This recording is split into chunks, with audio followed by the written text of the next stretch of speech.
हर हर महादेव। शिव महापुराण अध्याय 5। सूत जी बोलते हैं, शौनक, एक दिन परमानंद में मग्न हुई चंचुला ने उमा देवी के पास जाकर दोनों हाथ जोड़कर प्रणाम किया और वह उनकी स्तुति करने लगी। चंचुला बोली, गिरिराज नंदिनी स्कंद माता उमे, मनुष्यों ने सदा आपका सेवन किया। समस्त सुखों को देने वाली शंभु प्रिय आप ब्रह्मा स्वरूपिणी हैं। विष्णु और ब्रह्मा आदि देवताओं द्वारा शैव्य के आप ही संसार के सृष्टि पालन और संहार करता है। तीनों गुणों का आश्रय भी आप में ही है। ब्रह्मा, विष्णु और महेश्वर, इन तीनों देवी देवताओं का निवास स्थान तथा उनकी उत्तम प्रतिष्ठा करने वाली महापराशक्ति आप ही हैं। फिर सूत जी कहते हैं, शौनक, सद्गत को प्राप्त कर चुकी चंचुला इस प्रकार महेश्वर पत्नी उमा की स्तुति करके सिर झुकाए चुप हो गई। उसके नेत्रों में प्रेम के अश्रु उमड़ आए थे। तब करुणा से भरी शंकर प्रिया भक्त वत्सलता पार्वती देवी ने चंचुला को संबोधित करके कहा, सखी चंचुले, मैं तुम्हारी की हुई इस स्तुति से अत्यंत प्रसन्न हुई। बोलो, क्या वर मांगती हो?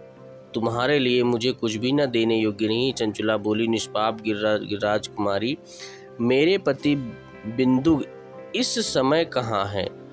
चंचुला के पति का नाम बिंदुक था। इस समय वो कहाँ है? उनकी कैसी गति हुई या मैं नहीं जानती।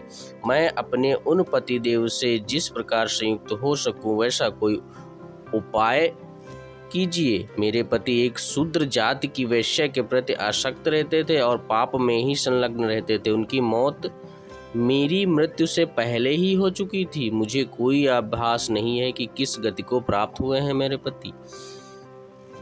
माता उमा बोली, बेटी बिंदु नामक तुम्हारा पति बड़ा पापी था।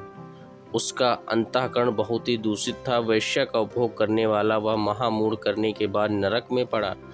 अनगिनत वर्षों तक नरक में नाना प्रकार के दुख भोगकर वह परमात्मा अपने शेष पाप को भोगने के लिए विंध्य पर्वत पर पिशाच बन के बैठा है। इस समय वह एक पिशाच की अवस्था में है और नाना प्रकार के क्लेश उठा रहा है। वह दुष्ट वही वायु पीकर रहता है और वही सदा सब प्रकार के कष्ट सहता है। अब सूत जी कहते हैं, शौनक, गौरी देवी की यह बात सुनकर उत्तम व्रत का पालन करने वाली चंचुला पति के महान दुखों से दुखी हो गई थी। फिर मन को सांत्वना देकर स्थिर के साथ चंचुला ने व्यथित हृदय से महेश्वरी को प्रणाम करके पुनः पूछा। चंचुला कहती है, हे महेश्वरी महादेवी, मुझ पर कृपा कीजिए और दूषित कर्म कांडों दुष्ट पति का अब उद्धार कर दीजिए। देवी, कुत्सित बुद्धि वाले मेरे उस पापात्मा पति को किस उपाय से उत्तम गति प्राप्त हो सकती है, यह शीघ्र बताने की कृपा कीजिए। आपको नमस्कार है। पार्वती जी ने कहा, तुम्हारा पति अगर शिव पुराण की पुण्यमयी उत्तम कथा सुने तो सारी दुर्गति को पार करके उत्तम गति का भागी हो सकता है। अमृत के समान मधुर अक्षरों से युक्त गौरी देवी का वह वचन आदर पूर्वक सुनकर चंचुला ने हाथ जोड़कर मस्तक झुकाकर उन्हें बारंबार प्रणाम किया और अपने पति के समस्त पापों की शुद्धि तथा उत्तम गति प्राप्त के लिए पार्वती देवी से यह प्रार्थना की कि मेरे पति को शिव महापुराण सुनाने की व्यवस्था की जाए। उस ब्राह्मण पत्नी के बारंबार प्रार्थना करने पर शिवप्रिया गौरी देवी को बड़ी दया आ गई। अतः उन भक्त वत्सलता महेश्वरी गिरिराज कुमारी ने भगवान शिव की उत्तम कीर्ति का गान करने वाले गंधर्वराज तुमरू को बुलाकर उनसे प्रसन्नता पूर्वक इस प्रकार कहा, तुमरू, तुम्हारी भगवान शिव में प्रीति है। तुम मेरे मन की बातों को जानकर मेरे अभिष्ट कार्यों को सिद्ध करने वाले हो। इसलिए मैं तुमसे एक बात कहती हूँ, तुम्हारा कल्याण हो। तुम मेरी इस सखी के साथ शीघ्र ही विंध्य पर्वत प्रस्थान करो। वहाँ एक महाघोर और भयंकर पिशाच रहता है। उसका वृतांत तुम आराम से सुनो। मैं तुम्हें प्रसन्नता पूर्वक सब बताती हूँ। पूर्व उमा देवी ने कहा, माता पार्वती ने कहा, पूर्व जन्म में वह पिशाच बिंदुक नामक ब्राह्मण था। वह मेरी सखी चंचुला का पति था, परंतु वह दुष्ट वैश्यागामी हो गया था। स्नान संध्या आदि नित्कर्म छोड़कर वह अपवित्र रहने लगा। क्रोध के कारण उसकी बुद्धि पर मूर्छा छा गई थी। वह कर्तव्य विवेक नहीं रह पाता था।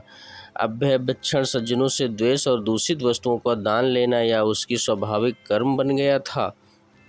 वह अस्त्र शस्त्र लेकर हिंसा करता, बाएं हाथ से खाता, दीनों को सताता और क्रूरतापूर्वक पराये घरों में आग लगा देता, चांडालों से प्रेम करता और प्रतिदिन वैश्य के संपर्क में रहता था। बड़ा दुष्ट था, वह बड़ा पापी था, अपनी पत्नी का परित्याग कर दुष्टों के संग को ही आनंद मानता था। वह मृत्यु पर्यंत दुराचार में ही फंसा रहा, फिर अंत काल आने पर उसकी मौत हो गई। वह पापियों के भोग स्थान घोर यमपुर में गया और वहाँ बहुत से नरकों का उपयोग करके वह दुष्ट आत्मा जीव इस समय विंध्य पर्वत पर पिशाच बना हुआ है। वहीं वह दुष्ट पिशाच अपने पापों का फल भोग रहा है। तुम उसके आगे यत्न पूर्वक शिव पुराण की उस दिव्य कथा का प्रवचन करो जो परम पुण्यमयी तथा समस्त पापों को नाश करने वाली है।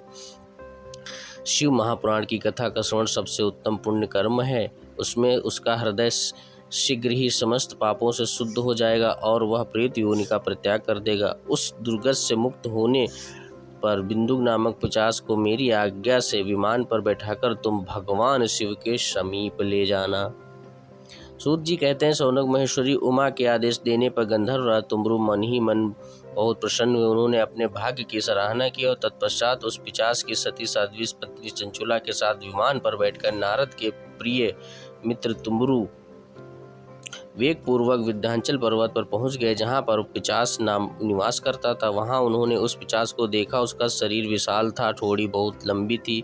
वह कभी हंसता, कभी रोता, कभी उछलता था। उसकी आकृति बड़ी विकराल थी, भयंकर थी। भगवान शिव की उत्तम कृत का गान करने वाले महाबली तुमरू ने उस भयंकर पिशाच को अपने पासों में बांध लिया। तत्पश्चात तुमरू ने शिव पुराण की कथा बाँचने का निश्चय करके महोत्सव युक्त स्थान और मंडप की रचना कर दी। इतने में ही संपूर्ण लोकों में बड़े वेग से यह प्रचार हो गया कि देवी पार्वती की आज्ञा से एक पिशाच का उद्धार करने के उद्देश्य से शिव महापुराण की उत्तम कथा सुनाने के लिए तुमरू विंध्य पर्वत पर पहुंच गए हैं। फिर तो उस कथा को सुनने के लोभ से बहुत से देवर्षि भी शीघ्र ही वहां पहुंचे। आदर पूर्वक शिव पुराण को सुनने के लिए आए हुए लोगों का उस पर्वत पर बड़ा अद्भुत और कल्याणकारी समाज जुट गया। फिर तुमरू ने उस पिशाच की पासों में बांधकर आसन पर बिठाया और हाथों में वीणा लेकर गौरी पद कथा का आरंभ किया। पहली अर्थात विद्वेश्वर संहिता से लेकर 7वीं वायु संहिता तक महात्म्य सहित शिव पुराण की कथा का उन्होंने स्पष्ट वर्णन किया।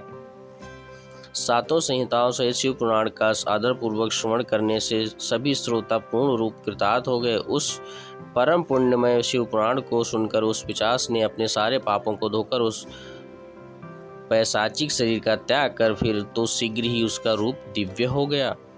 अंग कांति गौरवर्ण की हो गई, शरीर पर श्वेत वस्त्र तथा सब प्रकार के पुरोपोषित आभूषण उसके अंगों को उत्साहित करने लगे। वह त्रिनेत्रधारी चंद्रशेखर रूप का हो गया। इस प्रकार दिव्य देहधारी रूप होकर श्रीमान बिंदुक अपनी प्राण वल्लभ चंचुला के साथ स्वयं ही पार्वती वल्लभ भगवान शिव का गुणगान करने लगा। उसकी स्त्री को इस प्रकार के सुशोभित देख वे सभी देवर्षि बड़े विस्मित हुए। उनका चित्त परमानंद से परिपूर्ण हो गया। भगवान महेश्वर का यह अद्भुत चरित्र सुनकर वे सभी श्रोता परम कृतार्थ हो गए। प्रेम पूर्वक श्री शिव का योगोषण यशोगान करते हुए अपने अपने धाम की ओर प्रस्थान कर गए। दिव्य रूपधारी श्रीमान बिंदुक भी सुंदर विमान पर अपनी प्रियतमा के पास बैठकर सुखपूर्वक आकाश में स्थित हो बड़ी शोभा पाने लगे। तदंतर महेश्वर के सुंदर एवं मनोहर गुणों का गान करता हुआ वह अपनी प्रियतमा तथा तुमरू के साथ शीघ्र ही शिवधाम में जा पहुंचा। वहां भगवान महेश्वर तथा पार्वती देवी ने प्रसन्नतापूर्वक बिंदुक का बड़ा सत्कार किया और उसे अपना पार्षद बना लिया। उसकी पत्नी चंचुला पार्वती जी की सखी हो गई। उस घनीभूत ज्योत स्वरूप परमानंद सनातन धाम में अविचल निवास पाकर वे दोनों दंपत परम सुख को प्राप्त कर गए। ओम नमः शिवाय, ओम नमः शिवाय, ओम हर हर महादेव। ये था 5वां अध्याय। अगर पसंद आए तो लाइक और सब्सक्राइब कीजिए। धन्यवाद।